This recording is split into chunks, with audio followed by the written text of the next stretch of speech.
I don't know why this happened. She fainted at the party.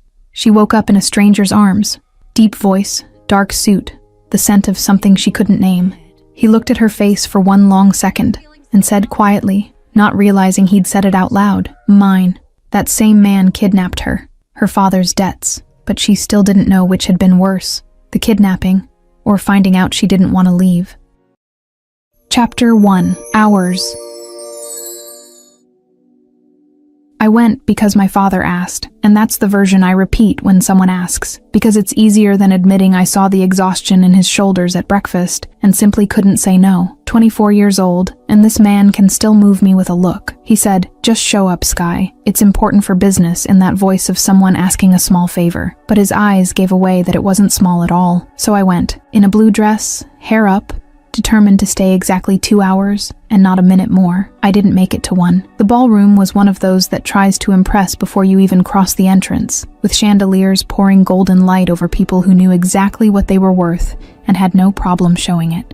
July heat in Manhattan doesn't respect expensive architecture, and inside was no different, with the air conditioning fighting a losing battle against the suits, the perfumes, and the champagne I drank too fast because I didn't know what to do with my hands. I circulated. I smiled at people whose names I wouldn't retain even if I tried. I checked the time 3 times in 40 minutes. Then the floor just disappeared.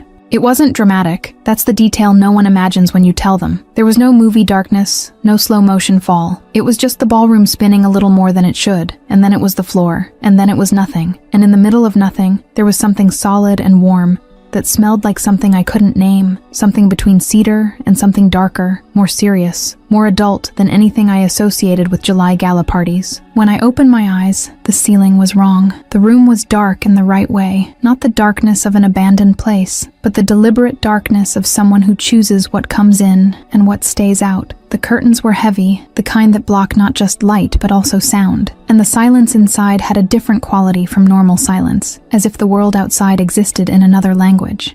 I lay there for a few seconds just processing the ceiling, the pillow that wasn't mine, the comforter that weighed different, and the chair 2 meters from the bed where there was a man watching me. He had his arms crossed, and the expression of someone who'd been waiting for some time without it bothering him in the slightest. The suit was dark, the tie slightly loosened, and there was something in the way he was sitting, quiet and completely still, that said this man never occupied space by accident. Every part of him seemed positioned with an awareness most people never develop, and his eyes, dark and direct, were on me with an attention that was simultaneously evaluative and completely neutral, as if I were a problem he was still deciding how to solve. I sat up slowly, because my head still had its own opinion about the speed of things, and looked around with the calm that comes not from courage, but from a brain that hasn't fully processed the size of the situation yet. Where am I? My voice came out firmer than I expected, and part of me was grateful for that. Safe. His voice was deep and direct, the kind of voice that doesn't rise at the end of a sentence, that doesn't invite or dismiss, that just states and expects the world to adjust. That doesn't answer my question. No, he agreed. And there was something unsettling about how easily he agreed, without discomfort, without the need to explain or justify himself. It doesn't. I looked at him. He looked at me. The silence between us wasn't uncomfortable the way silence with strangers usually is, which in itself was information. He was around 30.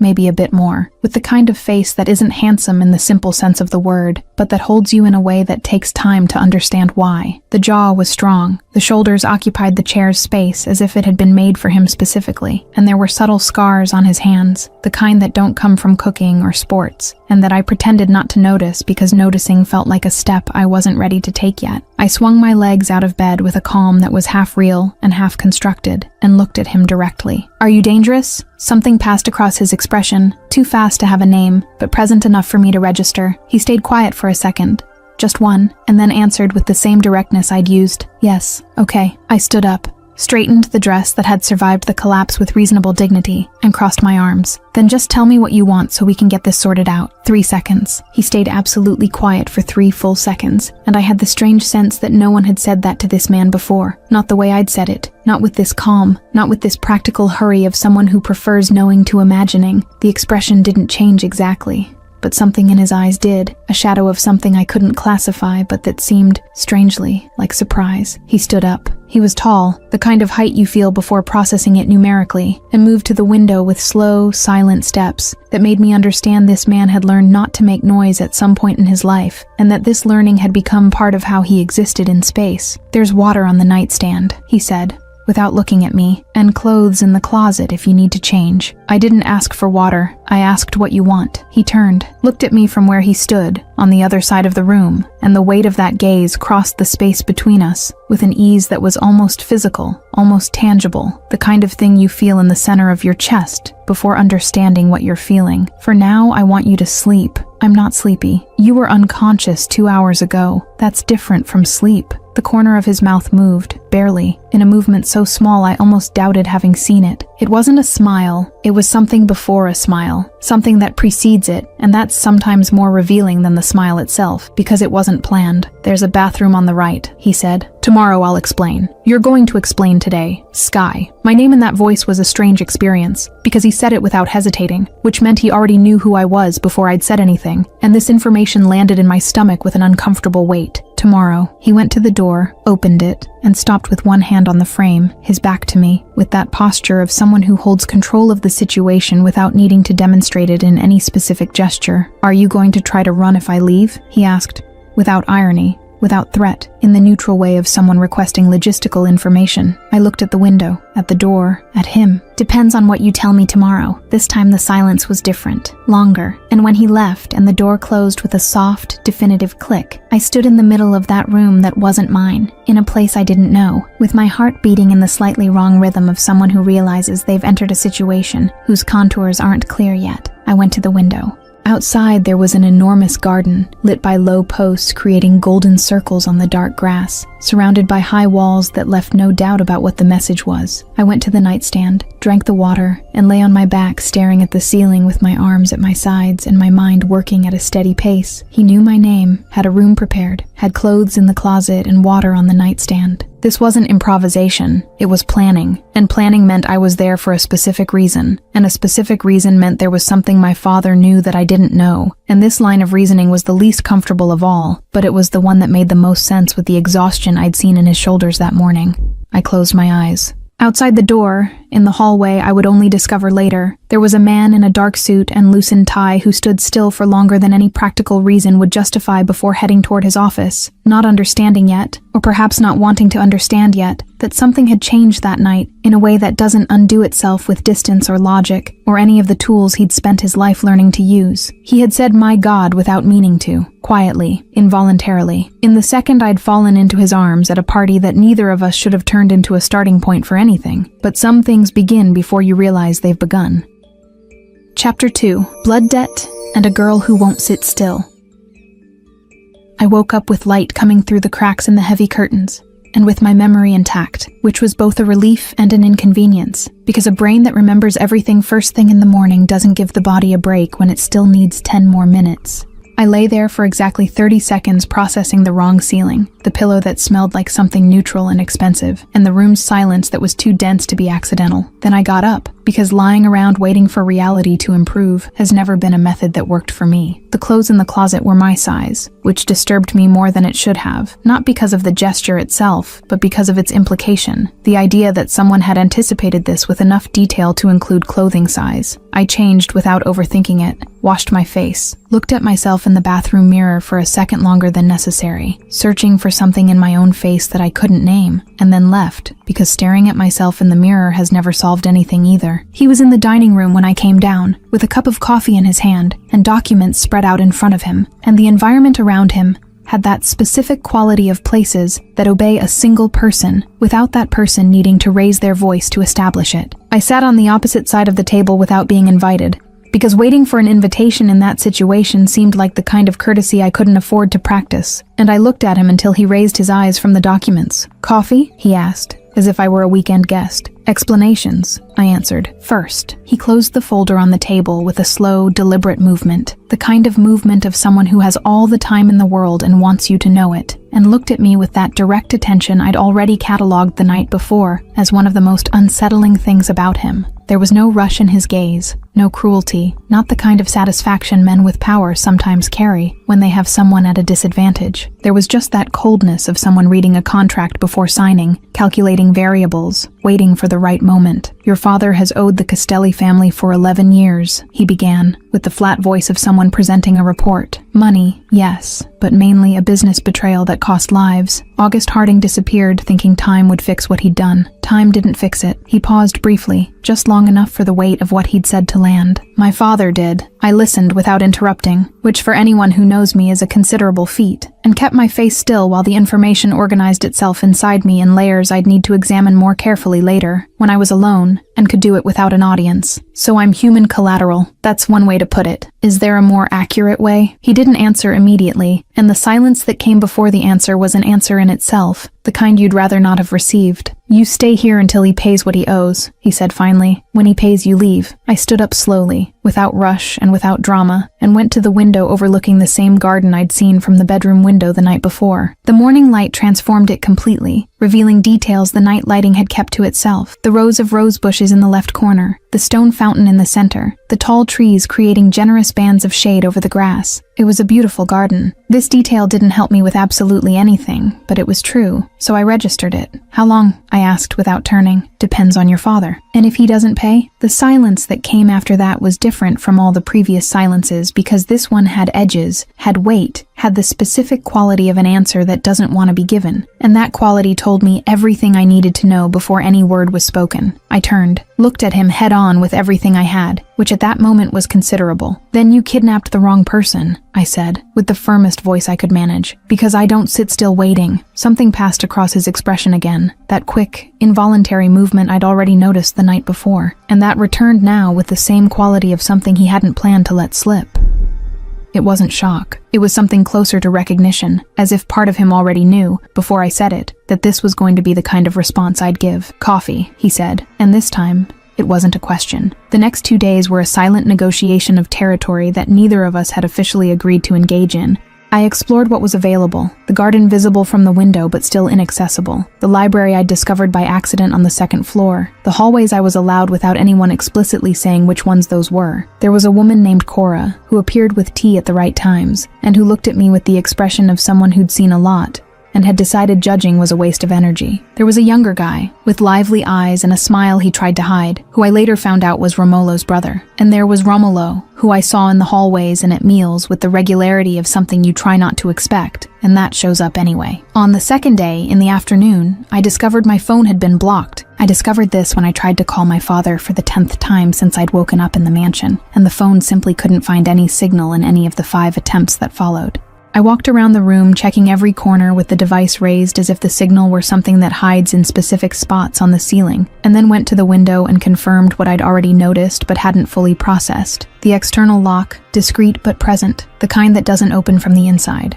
I went to the door and found, out there in the hallway, a man who wasn't family and who was standing with the unmistakable posture of someone being paid to be exactly where he is. 3 pieces of information: phone blocked, windows locked, guard at the door, and then I ran into Romolo in the hallway. I didn't plan it. That's the honest version, and I prefer honest versions even when they make me seem less reasonable than I'd like. I saw him turn the corner of the hallway with that slow, controlled stride, with the folder under his arm, and his gaze already adjusting to me before I'd even said anything, and something inside me simply decided that this was the moment, and that the moment didn't need preparation. I hit his chest with both hands before either of us fully processed what was happening. It wasn't hard enough to hurt. I knew that the moment I did it, and a small analytical part of me registered this information, even while the rest of me was busy with the anger and the strange relief of finally having done something concrete with all that energy that had been consuming me inside. It was hard enough to show I'd tried, and sometimes that's what matters. What happened next was fast and silent and absolutely terrifying, not because of what it contained of violence, because there was no violence, but precisely because of what there wasn't. He grabbed me by the wrists, turned me, put me with my back against the hallway wall with a calm that was more intimidating than anger could ever be, because anger is reaction, and this wasn't reaction. It was deliberate control. It was someone who had decided exactly what they were going to do before doing it. and executed with a precision that left no room for interpretation. His face was close to mine, close enough that I felt the heat radiating from his skin, and his dark eyes were on mine with that total attention that was simultaneously the most unsettling thing and the hardest to sustain. "Do that again, and I'll trade you for a room without windows." Voice low, almost gentle, which made it more serious than if it had been shouted. My heart was beating at the wrong rhythm. I noticed this, and also noticed with a specific discomfort that not all the reason for it was fear. "Do that again, and next time I'll aim better," I said, because it was what I had, and because backing down at that moment would be a kind of defeat I didn't allow myself. He stayed still for 2 seconds that were long in a way. 2 seconds aren't usually long, with his eyes still on mine and with something in his expression that wasn't anger. It was something before anger, something that anger normally covers, and that at that moment was visible because he hadn't had enough time to cover it. And what I saw in that something was the most unexpected thing I could have found there. It was almost respect. And by the way he released my wrists and took a step back with a deliberation that seemed to cost something, I understood that this almost respect irritated him more than the punch had. He looked at me for 1 more second, then turned and left down the hallway with the same stride as before, as if nothing had happened, as if hallways don't keep what just happened in their walls, and in the space between 2 meters of distance and a cold wall, and someone's wrists that you hadn't planned to meet. I stood where I was for a time I didn't count, with my back still against the wall, and my wrists still warm where his hands had been, and looked at the empty hallway in front of me trying to organize what I was feeling into an order that made sense. I couldn't, and that, I discovered then, was the most complicated part of everything. Chapter 3. The Garden and What He Shouldn't Have Seen. On the 5th day, Cora asked if I wanted to use the garden. She didn't ask directly, because Cora never did anything directly. She circled around subjects with the patience of someone who'd learned that most important conversations don't start with the most important point. She showed up with breakfast, arranged the tray with that silent precision of hers, and then said, with her back to me, that the garden was available during the day if I wanted fresh air. She said it in the way of someone transmitting logistical information and not a negotiated concession, but I'd already spent enough days in that mansion to know nothing was just logistical there. Did he authorize it? I asked. She looked at me over her shoulder with an expression that neither confirmed nor denied, and that in practice, confirmed everything. I went to the garden after breakfast, with the Italian history book I'd grabbed from the library the day before, and the feeling of crossing that glass door and feeling the clean warmth of the sun on my shoulders was disproportionate to the gesture itself. The kind of relief you only realize the size of after it arrives. The garden was bigger than it looked from the windows, with stone paths that branched between well-kept beds and trees that created generous shade at the right times, and there was a fountain in the center that made the kind of water sound that exists specifically to compete with the noise in your head, and that morning, was winning the dispute with an ease I found personally offensive. I sat on the grass without worrying about the dress, because there were more important things to worry about, and because grass doesn't ruin character. I rested the book on my knee, breathed in the smell of earth and roses and morning, and stayed still in a way I couldn't inside. Inside, I was the version of me that fights, that questions, that occupies space with presence, because presence is the only currency I have to negotiate with there. Outside, under that sun, and with that water sound competing with my thoughts, I was just me, and just being me was more restful than anything I'd felt in the last 5 days. I didn't see him arrive. This is important, because I'd developed in those days a fairly sharp peripheral awareness of Romolo Castelli's presence, the kind of involuntary attention the body develops for things that represent important variables in the environment, and that in his case manifested as a kind of shift in the air temperature before he actually appeared. But that morning, I had my eyes closed to the sun, and the book open in my lap, and my mind somewhere between the fountain sound and the chapter about the Italian unification wars, and when I heard footsteps on the stone path, it was already too late to pretend I hadn't heard. I didn't open my eyes immediately. This was a detail I analyzed later with more attention than it deserved, and the conclusion I reached was that some part of me had decided,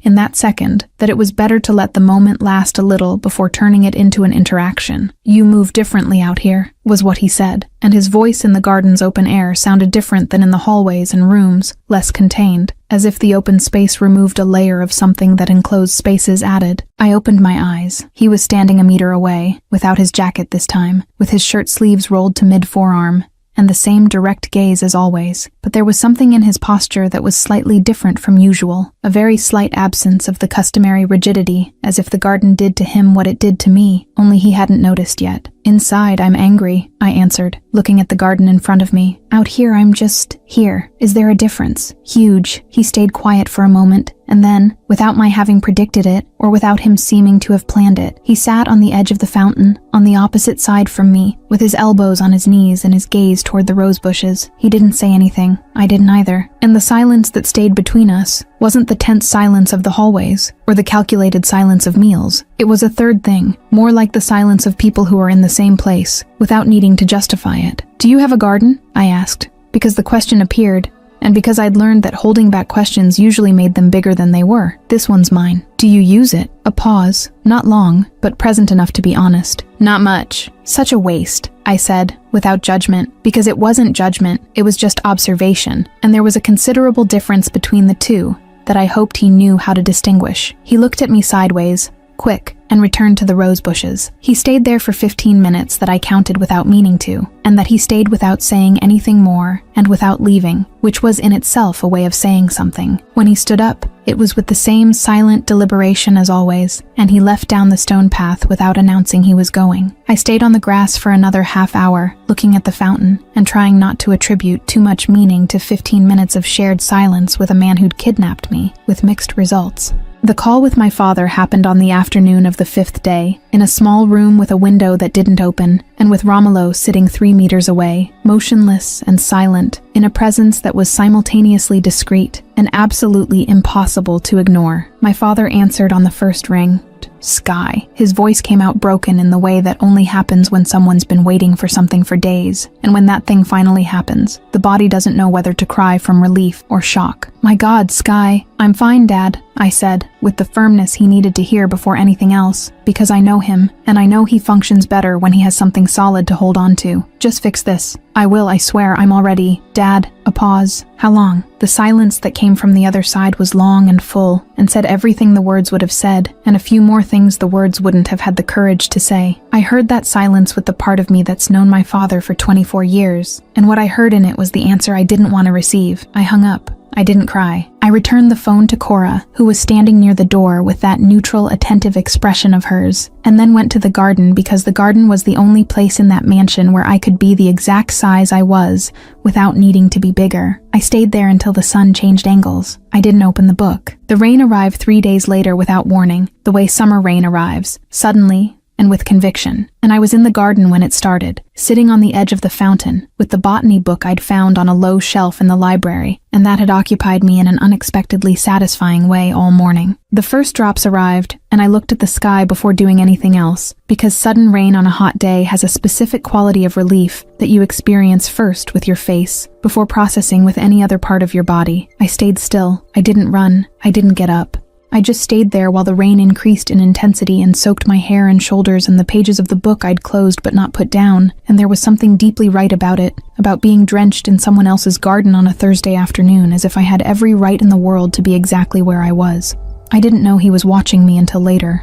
Cora told me without meaning to, in the way Cora sometimes let things slip that she herself seemed not to have planned to let slip, in a passing comment about the umbrella she'd taken to the garden and that I'd refused. She said she'd stood with the umbrella in her hand for a moment, not knowing what to do with it, and that when she went back inside, the gentleman was still at the window. "For how long?" I asked. She looked at me with the expression she had when I asked questions whose answers she'd decided I didn't need, and left the library without answering, which was also an answer. That night I fell asleep before 10, which was new, because nights in that mansion had been until then endless exercises of sealing and thought, and I woke up at 2 in the morning with a dry throat and a heavy head in the way that announces the body is negotiating something with you without having consulted you first. By the end of the next day, I was in bed with a low fever, and that specific flu malaise that isn't serious enough to be dramatic, but is present enough to be irritating, especially when you're in a place that isn't yours, and where showing weakness seemed like a concession I'd rather not make. Cora appeared with tea, and with an efficiency of care that had nothing sentimental about it, but that was completely real, and I let her because I didn't have the energy to resist what was clearly competence, and not pity. I was awake, on my side in bed with the lamp low, when the door opened after midnight. It wasn't Cora. I knew before seeing, from the size of the shadow and the step, and I stayed still while he crossed the room with a cup in his hands and placed it on the nightstand, with a care that didn't match the way he did everything else, slowly, without sound, as if making noise were the last thing he wanted at that moment. He was going to turn. I knew this too, because it was what logic dictated. Put down the tea and leave, and there was something in that imminence that made me speak, before thinking whether I should. Romolo, he stopped at the door, with his back turned, with his hand still on the frame, and his shoulder slightly turned in my direction, not enough to see me, but enough to show he'd heard, and that he'd really stopped. Thank you. The silence that came after was long, the kind that contains more than one thing at once. He didn't answer. He left, and the door closed with that soft click as always. And I stayed looking at the cup of tea on the nightstand with the steam rising in a thin, straight line in the room's still air, thinking that this man had made the tea himself because Cora was asleep, and that this was a small piece of information, and at the same time absolutely impossible to ignore. I drank the tea to the end. I slept after that, which was something I hadn't been able to do easily in days, and I preferred not to examine the connection between the two things too closely. Some truths become truer when you don't look directly at them. Chapter 4. When he stops pretending she's just a piece. Cora looked at me with that expression of hers when I asked permission to reorganize the library. It wasn't surprise exactly. It was something closer to the resignation of someone who realizes a certain force of nature is going to do what it's going to do, and that the most sensible thing is to decide how to position yourself in relation to it. She stood in the library doorway for a second, looked at me, looked at the shelves, looked at me again, and said yes, with the tone of someone hoping not to have to explain this later. I spent the entire morning there. There was something almost meditative about that work, in the act of taking out book by book, examining what it was, deciding where it belonged, creating an order that made sense for someone who actually wanted to use that space, and not just accumulate it. The Italian history books went to the back wall, organized by period, architecture, next to them, and the antique maps, which had been distributed without criteria across 3 different shelves as if no one had noticed what they were, got an entire section on the window wall, where the light came in well, and where each one could be seen without needing to search. I left post-its on the ones I'd browsed, with observations that seemed relevant to me, and with some questions I hadn't answered because the answers weren't in that specific volume. It was the kind of thing I did with my own books at home, and that here seemed natural before I realized it wasn't my library, and that maybe I should have thought about that before writing on 8 different post-its. It was already late when I heard footsteps in the hallway. I recognized them before he appeared in the doorway, which had become an involuntary and slightly inconvenient skill I'd developed without asking for it. I didn't raise my eyes from the book I was holding, a 19th century botany encyclopedia with illustrations that were small works of art in themselves, and waited. "You read these?" His voice came from the doorway, and there was in it something that wasn't quite surprise, but was from the same family. The ones I could in 2 days. I didn't raise my eyes. "You have an impressive collection of Italian history, but zero fiction. Fiction is, don't say it's a waste of time." A pause. Less efficient. Now I raised my eyes. He was in the doorway with his arms crossed, and that posture of someone who occupies space without needing to expand their gestures for it, and looked at me with an attention that had become, in recent days, a physical presence in itself, something I felt before processing that I was being looked at. "Efficient," I repeated, savoring the word with gentle irony. "You use that word for everything you don't want to feel." He went absolutely still, and this kind of stillness in him was different from normal silence. It was the silence of someone who's recalculating, who received information they hadn't expected, and who's deciding what to do with it before responding. "You don't know me. I know people who protect themselves by pretending they're only logic." I returned my eyes to the book, because sustaining them on his for too long was starting to cost something I preferred not to spend. I was raised by one. The silence that came after was different from all the previous ones. It didn't have the tension of the silences from the first days, nor the calculated neutrality of those that came after. It was a silence that breathed, that had temperature, that occupied the space between the door and the shelf where I was with a presence I felt on my skin before feeling it anywhere else. He entered the library. He didn't say anything. He stood looking at the maps I'd organized on the window wall, and there was something in the way he looked at them, slowly, with an attention that wasn't inspection but of someone seeing something for the first time despite having been there for years. That made me stay silent too, because interrupting that moment seemed wrong in a way I couldn't articulate. "You created a cartography section," he said finally. "They were scattered across 3 shelves. It was a waste. You use that word for everything you think could be better." I raised my eyes. He was looking at me over his shoulder with that corner of his mouth that didn't quite reach a smile, but was from the same family, and there was in that gaze a closeness that the physical distance between us wasn't adequately compensating for. "Learned from someone," I said. He looked at me for a second longer than necessary for anything that had a practical answer, and then turned back to the maps. Dinner was Nico's idea, who presented the proposal with the energy of someone selling something they know will meet resistance, but who genuinely believes in the product. He said, with a casualness I suspected was more calculated than it seemed, that it would be less tense if they had dinner together, and used the word tense with the invisible quotes of someone saying one thing and meaning another. Romulo agreed. I learned this when Cora appeared to let me know, and I couldn't decide what to do with the information that he'd agreed, so I pretended not to have noticed, and went down to dinner with the botany book under my arm, because I was in the middle of a chapter. The table was big for 4 people, but Nico had the gift of filling space with presence and conversation, and the initial silence lasted less than I'd predicted before he started asking me questions with the genuine curiosity of someone who wasn't trying to extract strategic information, who just wanted to know. He asked about New York, about what I did, about the mental garden I'd mentioned in passing 2 days before without expecting him to have retained it. I made Nico laugh 3 times, the 3rd time for real. With that smile that arrived first in the eyes and then in the mouth, he pointed at me and said, "She's funny," to his brother, with the tone of someone presenting a discovery. Romolo didn't respond, but I'd looked at him at that exact second, quickly and involuntarily, and what I found was a gaze that was on me with an attention that had nothing strategic about it, and that he redirected to his plate with a speed that was in itself information. The heat that rose up my neck was inconvenient and completely unsolicited. After dinner, without anyone asking, and without my having planned it, I helped Cora clear the table. She looked at me with the controlled surprise of someone trying not to show surprise and not completely succeeding, and said I didn't need to. "You bring me tea every night without being asked." I stacked the plates carefully. "Seems fair." She went to the kitchen without responding, which with Cora was a form of response, and I had my back to the room when I felt, with that involuntary perception I'd developed in days of forced coexistence, that Romulo was still at the table and hadn't left, and was watching me. I didn't turn. I finished clearing the table, followed Cora to the kitchen, and only then allowed myself to feel the weight of that gaze I'd carried on my back for 3 full minutes without letting it reach my face. I had a problem. This was getting hard to ignore. I entered his office without knocking because the door was ajar, and because knocking on ajar doors has always seemed like an unnecessary formality to me, and I immediately regretted it not because of what I found, which was just Romulo over documents with the total concentration of someone solving something that requires real attention, but because of the way he raised his eyes, and the way I felt those eyes, which were exactly the problem I was trying not to name. "Do you have rules in this house?" I said, because I had a purpose, and purpose was what kept me organized. "Several." "Then why didn't anyone tell me?" "Because you're not a guest." "Am I a prisoner then?" I took a step into the office because maintaining physical distance from that man had stopped being strategy and had become habit, and habits created by fear didn't interest me. "Because prisoners have rights too." He stood up.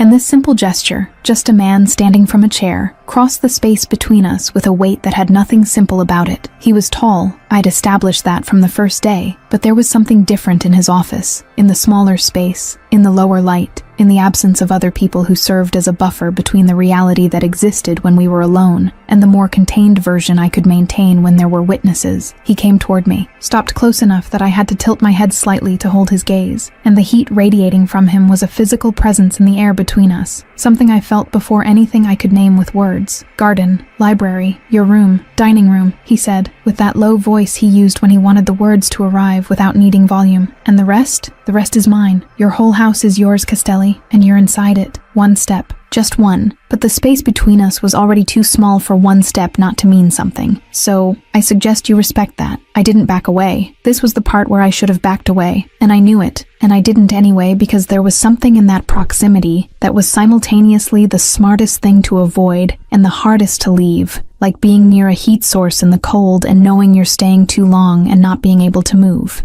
"Do you do this to intimidate everyone?" "It works on everyone, not on me." His gaze changed. Not the expression, which remained quiet and controlled as always, but something within the gaze, a layer that moved from one place to another like light-changing angles, and what became visible for that second was something he clearly hadn't planned to let be visible, because the next second he took a step back, with a deliberation that cost more than any casual withdrawal would cost. He backed away first, and that said more than any word he'd said in that room, or in any room before that one, because men who back away first aren't indifferent, they're afraid, and fear in that specific man was the most revealing information I'd received since I'd woken up in a room that wasn't mine with a ceiling I didn't recognize. I left the office with measured, regular steps and climbed the stairs with that calm that was half real and half constructed. And only when I reached the bedroom and closed the door and leaned against it with my back in the dark did I let my lungs do what they wanted, which was to expel the air I'd held for too long without realizing it. My heart was beating at the wrong rhythm. This time I didn't bother pretending it wasn't because of him.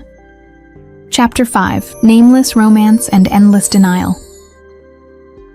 He started showing up in the garden in the 3rd week. The first time, I pretended not to notice. He set up his laptop on the stone table near the entrance, opened documents with that deliberate concentration of someone demonstrating their working, and stayed there for 40 minutes without directing a word at me, and without me directing any at him. And when he left, it was without announcing, just footsteps on the stone path and then silence again. The second time, I no longer pretended. I raised my eyes from the book when he arrived, watched him settle in with the same ritual as before, and then returned to reading with a tranquility that was more honest than anything I'd managed to maintain near him inside the house. The 3rd time, he arrived, and I'd already left space on the stone table without having planned to do it. He noticed. He didn't say anything. He placed the laptop exactly where there was space and opened the documents, and the silence that stayed between us was the kind that has texture, that you can almost touch. A living, quiet thing that neither of us disturbed because disturbing it seemed like the kind of mistake that doesn't undo itself. It was in one of these silences that I told him about my mother.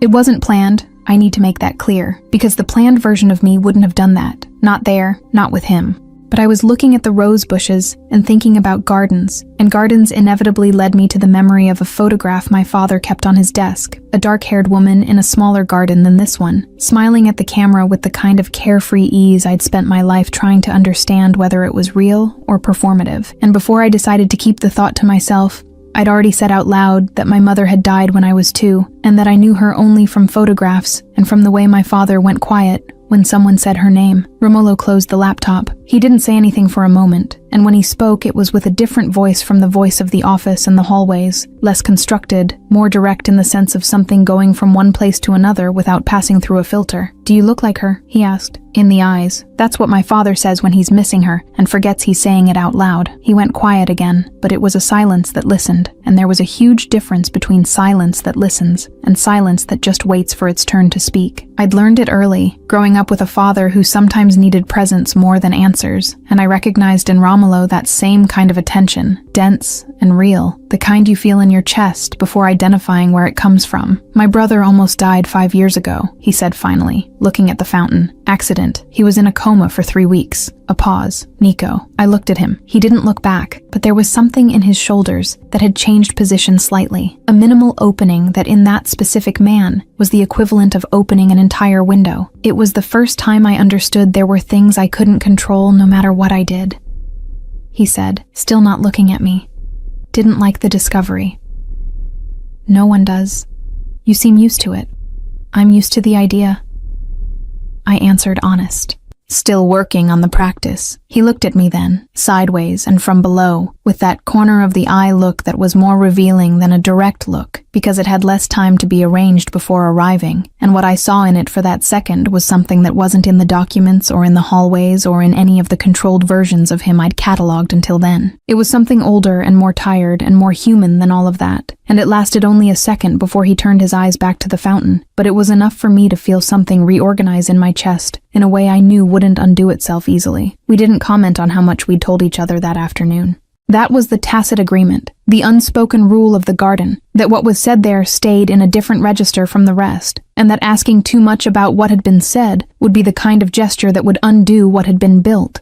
The rain returned on a Friday afternoon with the same conviction as the first time, but this time I heard it coming. The smell before the drops and the wind that lowered the temperature in 3 minutes before a single drop touched the ground, and I stayed where I was on the grass with the book in my lap, because there was something I wanted to confirm about that rain and about what it did to the garden when no one was watching. What it did was make it completely other and completely the same at the same time. The colors more saturated, the smell denser, the fountain irrelevant against the sound of the rain on the branches and stones and grass around me, and I was in the middle of it all getting quite thoroughly soaked. When I noticed there was a cup of tea on the porch waiting for me, there was no cup on the porch. I knew this because I looked. But there was something in the office window that I identified with peripheral vision and that I didn't examine head-on, because examining it head-on would undo the plausible deniability I was trying to maintain about the fact that he was watching me in the rain and that the information that I'd refused the umbrella had reached him and that he'd stayed anyway. I came in soaked 20 minutes later, with the book saved under my arm for having been the only protective instinct that had worked, and found Nico in the hallway with that smile he tried to hide without success. "You like rain," he said, with the tone of someone verifying an already confirmed hypothesis. "I do." He stayed at the window, Nico said, and there was a lightness in his voice that was simultaneously casual and completely intentional. "I know," I answered, and kept walking. Nico stayed in the hallway behind me, probably with that smile still on his face, and I climbed the stairs with my hair dripping and my heart doing that inconvenient thing that had become recurrent and that I was too tired to fight, especially soaked. That night, he showed up again.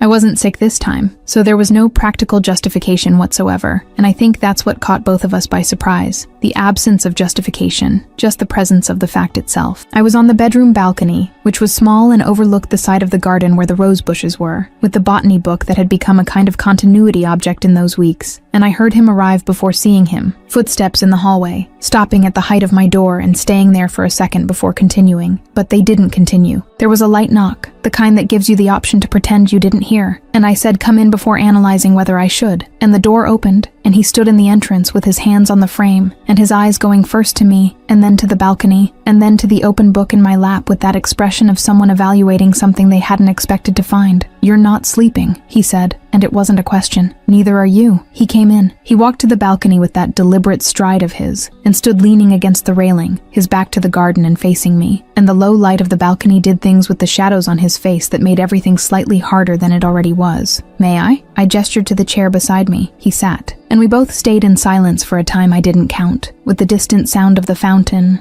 and with the night air that smelled of wet earth after the afternoon rain. And in that silence there was an intimacy that hadn't been negotiated, and that was there anyway, built over weeks of garden and books and conversations that had reached places neither of us had mapped in advance. The next afternoon I was identifying in the garden the plant from the east corner that I'd found described in the botany book, and when he arrived, I didn't need to hear the footsteps to know. It was just that shift in the air that had accompanied me since the first week, and that had stopped being unsettling and had become, with a softness I hadn't noticed while it was happening, something close to familiar. "Look," I said, and held the open book toward him with the illustration facing up, pointing with my finger at the plant in the corner, and then at the page. "It's exactly this one. Look at the leaf. The central vein." He leaned in to see, and that's exactly when the space between us simply disappeared, not dramatically, not with any specific gesture from either of us, just the sum of me having leaned in to show, and him having leaned in to see, and suddenly the distance between my shoulder and his was in centimeters, and the heat radiating from his skin was a completely real presence in the air between us.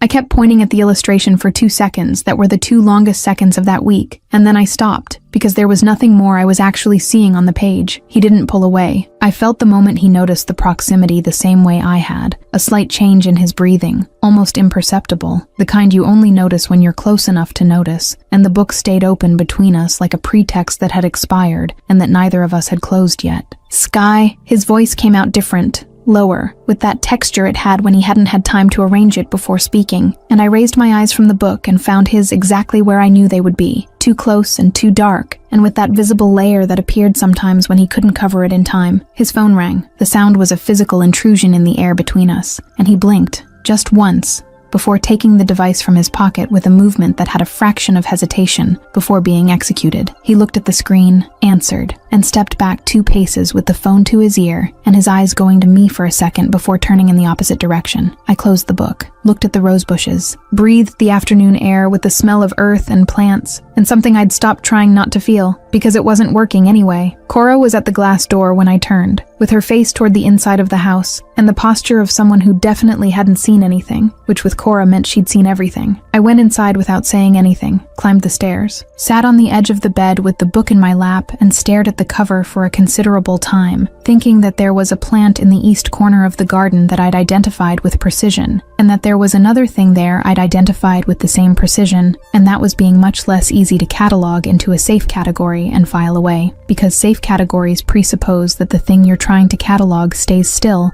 while you decide where to put it, and Romolo Castelli didn't stay still in any of the places I tried to put him. Chapter 6. What he feels and what can't be. I knew something had changed in the mansion before understanding what. It was one of those perceptions that arrive through the body before arriving through the head, a different tension in the air of the hallways, a specific quality in the silence that Cora carried with her that morning, while arranging the breakfast tray with slightly excessive attention to the position of the cups. I watched her for a moment, calibrated what I was seeing, and decided that asking directly would be inefficient because Cora didn't answer direct questions about things she'd decided I didn't need to know. So I went to the garden and waited for the day to tell me on its own. It didn't take long. Around noon, I heard voices in Romolo's office, the muffled tone of conversation that doesn't want to be heard crossing the mansion's thick wall, with the insistence of something that doesn't contain itself completely, and one of the timbres was deep and familiarly controlled, and the other was older and colder, and had that specific quality of authority that doesn't need to try, because it was built over decades of being obeyed without question. Domitore Castelli was at the mansion. I hadn't seen him yet, but I'd heard the name at the edges of conversations that weren't mine, pronounced with that involuntary reverence people reserve for things they respect and fear simultaneously. He was Romolo's father. He was the man who'd ordered the kidnapping, and there was something in the idea of his presence in that house that made the air slightly heavier, like atmospheric pressure increasing before a storm. I stayed in the garden. The fountain made its usual sound. The rose bushes had no opinion about Dom Ettore Castelli. I tried to adopt the same posture, with mixed results. I didn't hear what was said in that office, but I saw Romolo after. He went to the garden at the end of the afternoon with the laptop but didn't open it, which was new, and sat at the stone table looking at the fountain with that expression I'd learned to read in recent weeks the same way you learn to read weather. Not with absolute certainty, but with enough familiarity to distinguish the types. This expression wasn't the calculated coldness of the first days or the careful openness of the garden conversations. It was something heavier, older, the kind that appears when a person has been reminded of a version of themselves they'd started to forget. I sat on my usual side of the fountain without saying anything, because there were moments when the most honest thing was just to be present, and this was clearly one of them. We stayed in silence for a long time. The sun went down. The tree shadows grew on the grass. "Your father was here," I said finally.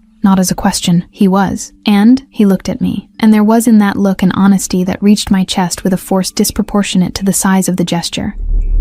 Because it was the look of someone carrying something heavy, and who for a second considered the possibility of sharing the weight before deciding they couldn't. "Nothing you need to know right now," he said, and his voice was lower than normal, closer to something real than to a constructed answer. I looked at him for a moment, then looked at the fountain. "Okay," I said simply, and didn't press, because there was a difference between what I wanted to know and what was my right to ask, and I was starting to have trouble keeping that distinction clear when it came to him. He kept looking at me for a second longer than I'd expected, with that expression I couldn't name, but that reached the center of my chest like heat, and then turned back to the fountain, and stayed there until the sun disappeared completely. Valentina Serra arrived the next day. I knew it was her before being introduced, because there was a specific type of woman who enters a room as if she already knew exactly how much space she'd occupy, and how much space she'd take from everything else. And Valentina Serra was that type, with a precision that bordered on art. She was beautiful the way very sharp things are sometimes beautiful, with an elegance that had too much structure to be casual, and an amiability that had too much distance to be real. She saw me in the garden before any formal introduction happened, and there was a second, just one, when her eyes traveled over me with the speed and efficiency of a complete evaluation, before becoming again the gentle, composed surface she presented to the world. 3 seconds total, and I knew in those 3 seconds everything I needed to know about Valentina Serra and about what my presence in that mansion meant to her. At dinner, she came to my side of the table with the kind of kindness that has a knife inside. "What an interesting story yours is," she said, with that teeth smile that didn't reach her eyes. "Kidnapped and yet so adaptable," I corrected calmly. "Different from adapted. What's the difference?" She tilted her head slightly with the expression of curiosity that wasn't curiosity. "Adapted is permanent." I placed my fork on the plate carefully. "Adaptable is choice." She smiled again, and this time there was something in the smile that was almost respect and almost anger in equal proportions. The expression of someone who'd expected less resistance and was recalibrating in real time. "Choice," she repeated, savoring the word. "What a fascinating perspective on your situation." "Situations are what they are," I said. "Perspective is always choice." Nico looked at me with that smile he hid without success, and I avoided meeting Romulo's eyes because I knew if I did, I'd lose something of the composure I was maintaining with considerable effort. I met them anyway, because it was inevitable. He was looking at me with an attention that had nothing neutral about it, with that dark, direct gaze that had become in recent days a thing I felt before seeing, and there was in it something I'd never found before in that face, something close to discomfort. The specific kind that doesn't come from an external situation but from an internal situation that the external situation is making difficult to keep ignoring. I looked away first, continued dinner, answered Valentina when necessary, ignored when possible, and concentrated on not showing how much that woman disturbed me, not because of what she was in herself, but because of what she represented about Romolo's world, about the type of alliance that existed in that universe and about the space I occupied or didn't occupy in it. I left dinner before dessert with an excuse no one contested, and climbed the stairs with that quietness of someone storing things for later because now isn't the time. Later came in the form of voices in the downstairs hallway, and I was on the bedroom balcony with the closed book in my lap when I heard the tone of conversation between the two brothers crossing the night's silence with that insistence of something that doesn't want to be contained. I didn't mean to listen.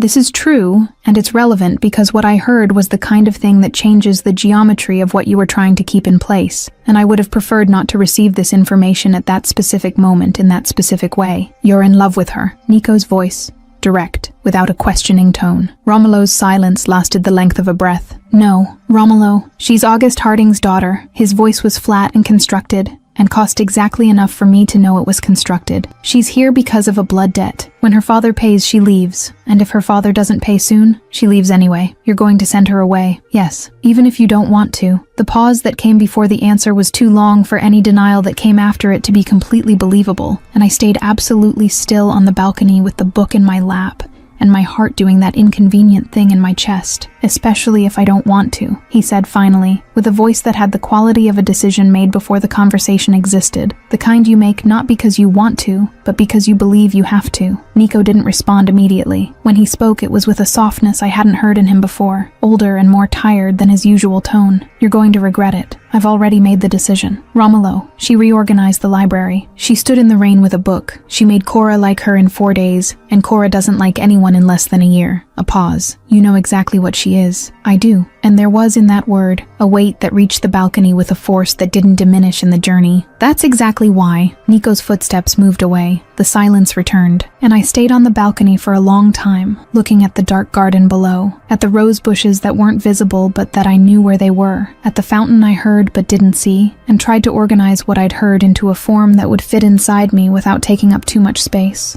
I couldn't, because there was a fundamental difference between suspecting something and hearing it said out loud in that specific voice, and that difference had edges, and had weight, and had the exact temperature of something you knew was going to change something before knowing exactly what. He knew what he felt. What? He'd said out loud that he was going to send me away, especially because he didn't want to, which was simultaneously the most honest and the most painful thing I'd heard in those weeks, and there was something deeply unfair about the fact that a man's honesty could hurt the same way a lie does. I went to bed without reading.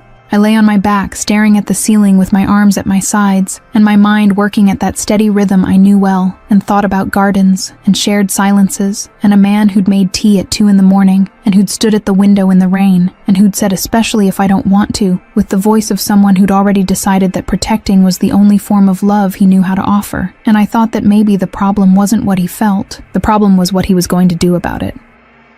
Chapter 7. She doesn't want to leave anymore, and he sends her away anyway. I knew before they told me. It wasn't from any concrete information. It wasn't from overheard conversation, or a document seen by chance on some table. It was from the air in the mansion that morning, which had a different quality from the air of all previous mornings, more tense and at the same time more resolved, like the atmosphere after an important decision that hasn't been communicated yet, but has already changed the weight of everything around it. Cora brought coffee with a silence denser than usual, her eyes going to me and back to the tray with a frequency that wasn't casual. Nico didn't show up for breakfast, which in weeks of coexistence had become exception enough to be noticed, and there was the garden. I went to the glass door after coffee and stood there for a moment with my hand on the frame, looking outside with that involuntary attention the body develops for things it's about to lose before the head has received the official notice. The morning light was on the rose bushes with that specific angle of weekend mornings that I'd learned to distinguish from weekday mornings by how it hit the east corner of the garden, and the fountain made its usual sound, and the stone path was empty with the familiar contours I'd memorized without having planned to memorize. I had made that garden my garden, without asking permission, without signing anything, just through weeks of presence that accumulated until the spaces were marked by the passage of someone who'd been there long enough to leave a trace. And that perception arrived that morning with the quiet weight of something that had been true for so long that admitting it didn't change anything anymore, just named what was. I didn't open the door. I went back to the bedroom and sat on the edge of the bed with my hands in my lap, and my mind working at that silent rhythm it used when processing something it preferred not to process. I looked at the closet, at the clothes that had been bought in my size by someone who'd anticipated my presence with a precision that had disturbed me the first week, and that had become, over time, one of the many things about that place I'd stopped questioning and simply incorporated. I looked at the nightstand, at the cup of tea Cora had brought that was still warm, and at the botany book I'd left there open to the page of the east corner plant, with the post-it I'd written 2 days before still folded in the margin. I'd arrived at that mansion with 2 objectives that seemed absolute and simple to me: survive and leave. And at some point between the first week and that Monday morning with the warm tea and the open book and the garden on the other side of the glass door, one of those objectives had changed address without my having signed any authorization for it. Cora's knock on the door had that precision of 3 taps of hers, and the message was transmitted with the careful formality of someone who'd been instructed about the exact words, that the gentleman would like to see me in the office when I was available, as if I had a schedule in that mansion, as if that phrase weren't just the polite version of now. I stood up, fixed my hair in the mirror, without really looking at what I was fixing, left. I went the long way, the hallway that passed the library, because there was something about that route I needed to do before doing the other. I passed the open door and entered for a moment, just one, and stood looking at the shelves with the organization I'd created that afternoon weeks ago, the history books on the back wall, the cartography section on the window wall with the light coming in right, the post-its that were still on the books I'd browsed with notes in my small slanted handwriting. There was something about that space that was mine, in a way the bedroom had never been completely, because the bedroom had been prepared for me, but the library I'd prepared on my own, and that difference mattered in a way I couldn't articulate at the time, but that I felt with precision. I left the library, went downstairs, knocked on the office door because this time it seemed like the right gesture, and entered when he said come in with that deep voice that crossed doors easily. He was standing in the middle of the office, not sitting over documents, not leaning against the window, not in any of the positions I'd catalogued over the weeks as Romolo Castelli's usual positions at rest, standing and still, with his shoulders in correct posture, and the dark suit and the tie in place, and there was in that static verticality something more exposed than any work position would have allowed, because furniture and distances function as shields, and he'd chosen to be without either. I registered that before registering anything else. "Your father paid," he said, with the flat, direct voice of someone reading an announcement, without preamble and without ornament, the way he did difficult things, head on, and without unnecessary softening, because softening was a form of condescension he didn't practice. I stood where I was, 2 meters from the door, and let the information occupy the space it needed before trying to say anything. "The debt is settled," he continued, and went to the window with that movement of someone who needs distance without having anywhere to go, because leaving the room wasn't an option, and the window was the only point in the office that offered something other than me. "You can leave today. The car is available whenever you want. Romolo, Sky," my name in that voice, with that quality he couldn't take out of it no matter how much he tried to build distance around it, that direct present thing that arrived before any filter. This was always going to end like this. I know how it was going to end, and I took a step. Just one, but enough for him to notice by his shoulders that he'd noticed, a minimal tension I knew well enough to recognize. "But you know what happened in the middle," he stayed quiet. Looking through the window at the garden, I couldn't see from there, but that I knew exactly how it was at that moment. The morning light on the rose bushes, the fountain, the stone path with the contours I'd memorized. "Nothing happened," he said. The word landed in the air between us with a weight completely disproportionate to its size, and stayed there occupying space with the dense presence of something that's said and can't be called back, and I heard it with all the attention it deserved before responding. "Nothing," I repeated slowly, savoring each syllable with the precision of someone who wants the other to hear their own lie being returned. "You can say that. It's the truth. It's a lie." And my voice came out firm, without tremor, without volume, because real anger doesn't need volume. It just needs precision and clarity and presence. And I had all three at that moment with an intensity that had taken weeks to accumulate. And you know it is. He turned. And that was the worst moment for him to do it. The most inopportune and most inevitable moment at the same time. Because my eyes were full, and I wasn't letting them fall. I was holding with all the stubbornness that had kept me whole in those weeks. And that had become the most expensive thing I possessed in those walls. And that kind of courage, the courage to be shattered in front of someone and not back down, had always been the one that cost me most. Because it was the one that exposed me most. He looked at me, and what was in his expression wasn't the coldness of the first days. It wasn't the dawn of the hallways and documents and calculated looks. It was just a man looking at something he wanted, and had decided not to have, and who was paying the price of that decision in real time in front of me, with an involuntary honesty that hurt more than any deliberate cruelty would have hurt, because cruelty can be defended, and that had no defense. You need to leave, Sky. Why? And the questions came out before I decided to let them out. Not because I'd lost control, but because I'd reached a point where holding back questions was energy I simply didn't have to spend anymore. Because your father says so? Because I'm the enemy's daughter? Because it's easier to send me away than to admit? Because if you stay, I won't be able to do what I need to do. The silence that came after that sentence had inside it the specific texture of real honesty. The kind that comes out anyway despite the cost. That escapes not because the person forgot to hold it, but because it had reached a point where holding it was costing more than letting it go. And I stood still, processing those words with all the attention they deserved, and that I wasn't sure I could maintain for much longer. And what do you need to do? 1 breath. 2. And when he spoke, it was with a voice that had dropped in tone, in a way that made each word more physical, more present, more impossible not to feel in the exact place where I was already feeling it. Protect you. From my world. From myself. I didn't slam the door. That was a deliberate choice, because part of me wanted the noise and the gesture, and the physical satisfaction of doing something concrete with everything that was compressed inside. But I'd learned in those weeks that the reactions that reached that specific man most were always the most contained ones. And so I left the office with regular steps and closed the door with the soft click as always, and went down the hallway with that calm that was half real and half constructed, and that I needed to last at least until upstairs. It lasted. I took what was mine, which was fewer things than I'd come to think, because most of what I'd accumulated in those walls weren't objects you put in a bag. The botany book stayed on the nightstand, the post-its stayed on the library books, the garden stayed where it was, which was the only place it could stay. Cora was in the hallway when I came out with my bag, and she didn't say anything, just walked beside me to the base of the stairs, with that silent, solid presence that had been, in those weeks, one of the most constant and most honest things about that mansion. On the last step she stopped, and I turned to her with the bag on my shoulder and eyes I was keeping dry with an effort that was reaching its limit. I placed my hand on her arm for a second. She didn't pull away. "Thank you for the tea," I said. She made that gesture with her chin, that was her version of everything she'd decided didn't need to be said out loud, and stood at the base of the stairs, while I crossed the hall with the steps I'd counted so many times in those weeks. 18 from the bedroom to the stairs, 12 from the stairs to the hall, 8 from the hall to the main door. I counted again, automatically.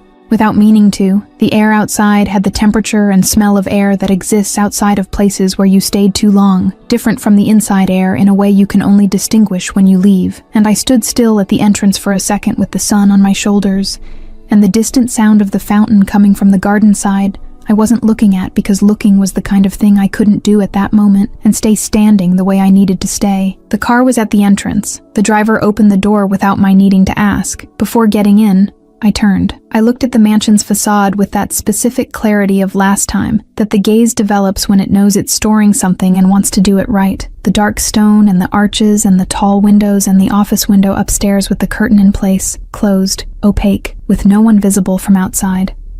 I got in the car. I cried after the iron gate disappeared in the rearview mirror. It wasn't the dramatic cry I maybe deserved at that moment. It wasn't collapse or screaming. It was the quiet cry of someone releasing something they'd held for long enough that containment had become structure. And when structure goes, it's slow and without sound. Tears falling while I looked through the side window at the world that continued outside with the indifference the world maintains toward what's happening inside passing cars. The driver kept his eyes on the road the entire trip. I was grateful for that in a way I didn't articulate out loud, but that was real and complete. At the mansion, Romolo stayed at the office window for a time, that Nico, when he entered without knocking, didn't ask how long it had been. He stood beside his brother in silence, looking at the entrance where the car had stopped and from where it had left, with that lateral presence of younger brother who knows the limits of what's welcome and stays within them when it matters. The garden was visible from the window, with the morning light on the rose bushes and the fountain and the empty stone path, and there was something about that specific emptiness that was different from the emptiness before her, though geometrically they were the same thing. After a long time, Romolo said, "I did the right thing."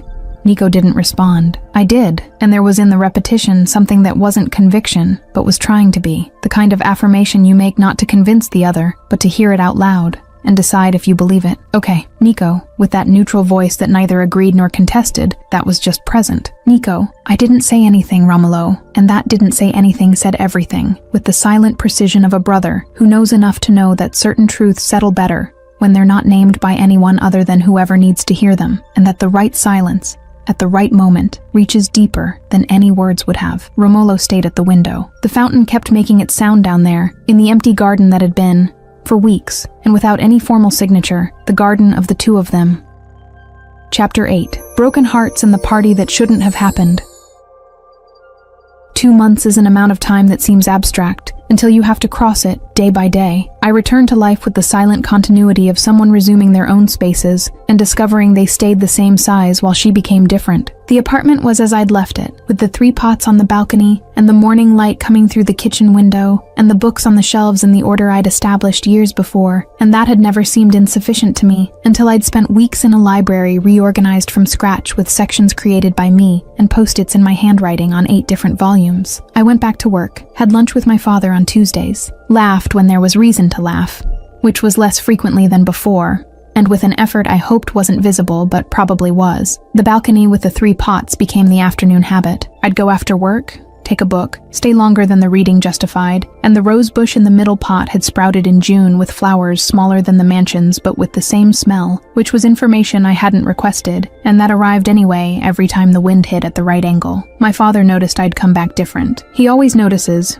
which is simultaneously the best and most inconvenient characteristic of his, and went 2 weeks without saying anything before speaking on a Sunday lunch with coffee in hand, and the afternoon sun coming through the living room window. "You liked him," he said, and it wasn't a question. I stayed looking at the cup for a second before raising my eyes to him. "Dad, Sky." He looked at me with those eyes I'd known for 24 years, and that carried at that moment an exhaustion older than that Sunday, the kind that accumulates when you keep something for too long. "I know what I did. I know what happened because of what I did." His voice was low, with the quality of rehearsed words that come out crooked anyway. "You were used to punish me. It wasn't intentional on my part, but intention doesn't change what happened." "I know, Dad. Are you okay?" I thought for real, because he deserved for real, because automatic answers to important questions are a form of disrespect I didn't want to practice with him. "I will be," I said finally, and it was the most honest thing I had that Sunday. He placed his hand over mine on the table with that simple gesture he'd made since I was little, and didn't say anything more, and I stayed there with the coffee cooling and my father's solid, familiar hand over mine, and thought that there are things time solves and things time just accommodates, and that knowing the difference is a skill you learn at the cost of not having known in time. Romolo had gotten colder after I left. It wasn't the coldness of the first days, which was calculated and had real temperature underneath it. It was a different coldness, more uniform and more complete, the kind that appears when someone deliberately turned something off and closed the switch with the intention of not returning. Nico described this later as seeming like someone had taken something from inside him, and he'd decided not to notice the empty space, which was the most precise and most painful description I could have received. He didn't go to the garden. That was the detail that weighed most when I found out. Perhaps because the garden had been the only place in that mansion where the containment architecture we both carried loosened enough for real conversations to happen, and the idea that he'd closed that place after I left said something about the cost of what he'd done that no other information said the same way. Cora left tea on his office table every night without being asked, continuing a habit that had started when I was sick and that she'd simply maintained, as if some gestures, once established, had a life of their own, independent of the circumstances that had created them. Romolo never commented, but the tea disappeared every morning. The party was on a Saturday in August, a social event with a guest list long enough that any specific person's presence could be attributed to coincidence without the coincidence needing to be believed by anyone. I went because my professional schedule had crossed with the event for legitimate reasons completely independent of anything else, and I went in the black dress I reserved for occasions that needed elegant armor, which was a category that had grown considerably considerably in the last 2 months. I didn't know he'd be there. I saw him first. He was on the other side of the ballroom in the dark suit as always, and with that posture that occupied space with an awareness I'd learned to recognize before processing, and around him was the same architecture of presence from the first days, the circle of respectful distance people maintained without being asked, the peripheral attention of the entire environment calibrated to where he was without anyone admitting to calibrating. I stopped in the middle of the ballroom with a glass in hand, and the party's noise continuing around me with the indifference environments have toward what's happening inside the people who inhabit them. And I looked at him with that attention I'd tried to unlearn for 2 months, and that was evidently intact, and with no intention of cooperating. He saw me a fraction of a second later. The minimal pause, almost imperceptible to anyone who hadn't spent weeks learning to read that specific face, and the quality of stillness that installed itself in him for that second, was different from the usual stillness, denser and more loaded, the kind that isn't rest but containment of something moving underneath. Neither of us moved for a moment that was longer than the ballroom deserved. I went to him. I'd always been braver than sensible recommended, and that night was no different. So I crossed the space between us with steps I kept regular by pure willpower, and stopped at a distance that was social without being cold, which was the most difficult balance I'd tried to maintain in a long time. Romolo, Sky, and my name in that voice, after 2 months, was physical information before being anything else, arriving at my chest with a force disproportionate to 2 syllables. Are you okay? Yes. You? No, I said, because lying to that man had stopped being an option I practiced, and because honesty had become between us a language I could no longer deactivate just because the context had changed. And there was a pause, very brief, the kind that contains a decision being made in real time. Before he answered. No, he said, with the same directness I'd used, and in that no was all the information I hadn't been able to stop wanting for the last 2 months. The air between us had that temperature whose texture I'd spent months trying to forget, and there was something in that no of his that was the most honest thing he'd given me since the office. Because in the office, there was the weight of the decision being made, and here there was nothing but the simple, bare fact itself. 2 months later, at an August party, he wasn't okay. And then Valentina appeared. She emerged from some point in my blind spot, with the precision of someone who knows the value of timing, and who'd waited for the exact moment, and her hand on his arm was a small, completely calculated gesture, the light pressure of fingers on the dark fabric of the suit with the naturalness of someone touching something that belongs to them, and who wants the entire ballroom to register exactly that. She looked at me with that smile from before, the teeth smile that didn't reach her eyes, and in it was the silent satisfaction of someone who believes they just won something. I looked at both hands, at her fingers on his arm, at the space between that image and the no he'd said 30 seconds before, and the geometry of the situation organized itself before me with a clarity I'd rather not have had at that specific moment. But that had arrived anyway. I took a step back. "Good night," I said, and my voice came out exactly the way I needed it to, neutral and complete, and without any of the irregular edges I was holding underneath it. I turned. I crossed the ballroom with those regular steps I'd practiced leaving his office 2 months before, and left the party 10 minutes later with my bag on my shoulder, and the August air on my face, and the cold clarity of someone who just received information they hadn't asked for, but that arrived anyway. My father called at 11 at night. I was on the balcony with the 3 pots and the air that didn't cool completely even after midnight, and I answered with the voice of someone who'd been awake for hours and wasn't going to pretend they weren't. Sky. His voice was different, more tense and more resolved at the same time, with the specific quality of someone who made a decision and is calling before changing their mind. "Dad, what is it?" "I did something tonight." A short pause. "I went to talk to him." I went absolutely still on the balcony. "To Romolo Castelli," he said, before I needed to ask. The silence that came from me was long enough for him to continue. There was something I needed to say that I kept for too long. His voice was low now, with the quality of confession that isn't weakness, but costs. The same way. The story Dom Ettore told his son about me is a lie. Romolo's uncle and I were partners, and what happened wasn't my betrayal. It was Dom Ettore's setup to eliminate his own brother and take his share of the business. I was used as an alibi, a breath. I kept documents all these years out of fear. I stayed quiet because I stayed quiet, which is the most honest and most cowardly explanation I have. I was standing on the balcony now. Without having noticed, I'd gotten up, with my hand on the railing, and my eyes on the dark garden below. "Why now?" I asked when I found my voice. The pause that came before the answer had inside it the weight of a decision made with clarity and without regret. And when he spoke, there was in that voice something I recognized as the maximum expression of love my father was capable of showing, not in the form of a declaration, but in the form of costly action taken at the right moment. "Because I saw my daughter leave that party with that look on her face," he said simply, "and because he deserves to know he was lied to. About me." A pause. "And about you." I stayed on the balcony for a long time after hanging up, with the phone in my hand and the August air around me, and the rosebush in the middle pot with the smell I'd learned not to compare to anything but that I compared to everything anyway, and thought about my father arriving to Romolo that night with 11 years of documents and silence, and about what that truth would do to the entire story that had been told to him from the beginning. I thought about how much of what had happened between us had been built on a lie neither of us had told. I went inside, closed the balcony door, went to bed and lay on my back staring at the ceiling with that steady rhythm of a mind that works when you'd rather at rest. And for the first time in 2 months, what I felt in the center of my chest wasn't just the weight of what had ended. It was something different, smaller, and more alive. The kind that appears when a door you'd considered closed shows, through a minimal crack, that maybe it wasn't locked. It wasn't certainty. It wasn't peace. But it was hope's neighbor, and sometimes the neighbor is enough for one night. Chapter 9. The Truth, the Question, and Their Garden.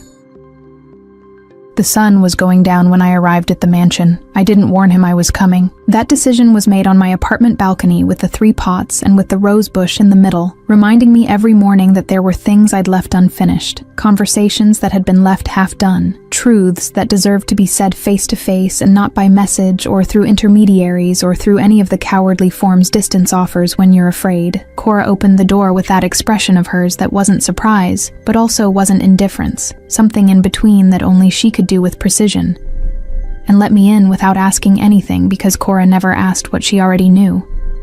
"He's in the garden," she said simply. I crossed the house with steps I still knew by heart, 18 to the stairs, 12 to the hallway, and then the glass door that led to the place I'd learned to call ours without having received formal permission for it. He was standing near the fountain, with his back to me, hands in his pockets, and face turned toward the east corner where the plant from the botany book still grew, and there was something in the image of him alone in that garden that reached my chest before any words. The specific loneliness of someone in a place that was shared, and that's now just his again. My footsteps on the stone path made him turn, and when our eyes met, there was no coldness or calculation, or any of the layers he used with the rest of the world. It was just Romolo looking at me with that intensity I'd learned to recognize as the most honest version of him, when there was no time to build anything on top. Sky. My name in that voice was confirmation that 2 months hadn't changed absolutely anything that mattered. My father told me. I went straight, because it was what he deserved. What you did. The conversation with your father. The truth. He didn't answer immediately, just looked at me with that complete attention that always disarmed me, as if each word I said deserved to be weighed before any response. "I should have looked for you sooner," he said finally. "I should have. You're here now." I went to him, stopped close enough to feel the heat radiating from him, to see the marks of exhaustion around his eyes that weren't there before, and reached out my hand to touch his chest, just touch, feel his heart beating underneath the dark suit with that rhythm that was slightly faster than it should be. "You sent me away to protect me." It wasn't a question. Yes. And spent 2 months thinking you'd done the right thing. No. And there was in that word a brutal honesty that only he could deliver like that without preparation. I spent 2 months knowing I'd done wrong and trying to convince myself otherwise. Something inside me came completely undone. His hand found my face with that delicacy that didn't match the things those hands did in his world, and I closed my eyes just feeling, letting that touch be what it was, without trying to translate it into words that would be insufficient anyway. "I love you, Sky Harding," quietly.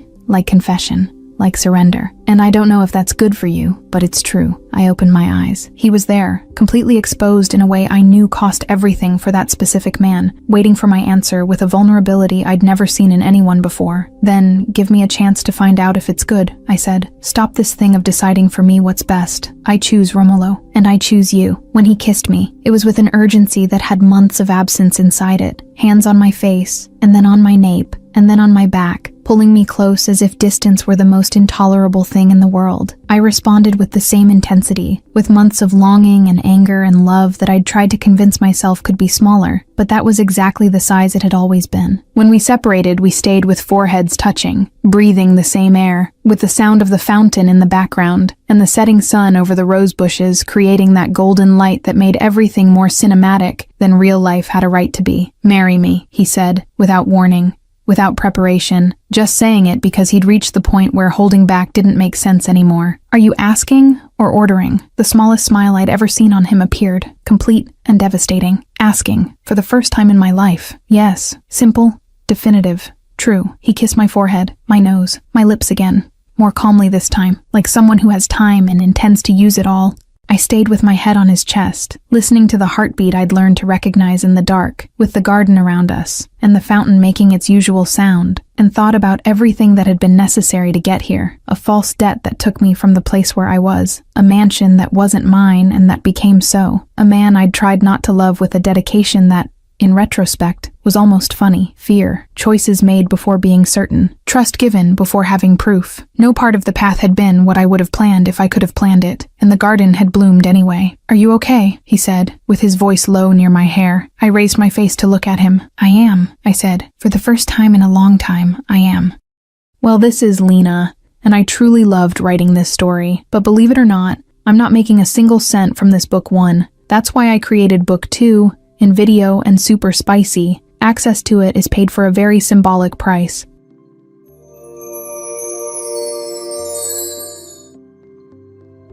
She'd said yes 10 minutes ago. The ring was still shining when a female silhouette appeared at the side entrance of the garden. And I knew, before any words, that this night wasn't over. Valentina Sarah never showed up without a reason. The hand went to her belly slowly, deliberately. "I'm pregnant. 3 months. And the baby is yours." I searched for the lie in her eyes. What I found was worse. A calm certainty with no room for contestation. The problem? I couldn't deny it with absolute certainty.